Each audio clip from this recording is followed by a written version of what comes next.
ॲथरच्या दमदार स्कूटर्स आता कुडाळमध्ये ॲथर 450 आणि ॲथर रिस्टा। आजच भेट द्या Ather showroom, Mumbai Goa highway, Kudal, hotel spice कोकणच्या समोर। संपर्क 9730 10 64 77।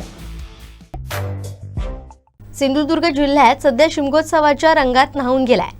कोकणात होळी म्हणजे केवळ रंगांची उधळण नसून ती लोककला आणि परंपरेचा एक मोठा सोहळा असतो।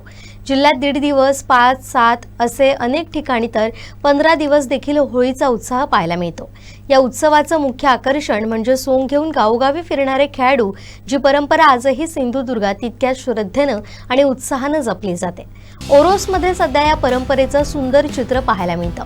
विशेषतः ओरोस मधली वाडी येथील मुलांनी एकत्र येऊन सोंगांचा एक गट तयार केलाय।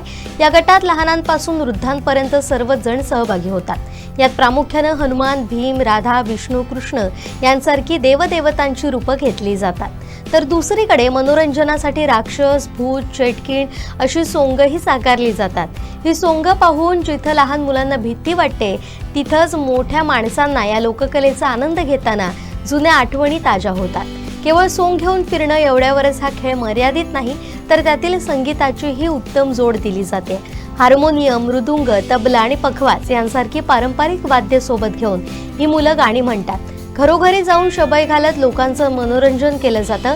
या सादरीकरणामुळे गावागावातील वातावरण भक्तिमय आणि उत्साही बनलंय। आजच्या डिजिटल युगातही कोकणातील ही जुनी परंपरा टिकून आहे, हे विशेष आहे। ओरोस मधली वाडी येथील ग्रामस्थांनी आणि तरुणांनी ही संस्कृती अनेक वर्षांपासून जतन करून ठेवली आहे। केवळ मनोरंजनासाठी नाही, तर आपल्या पूर्वजांनी दिलेला हा वारसा पुढच्या पिढीपर्यंत पोहोचवण्यासाठी हे प्रयत्न कौतुकास्पद ठरतात।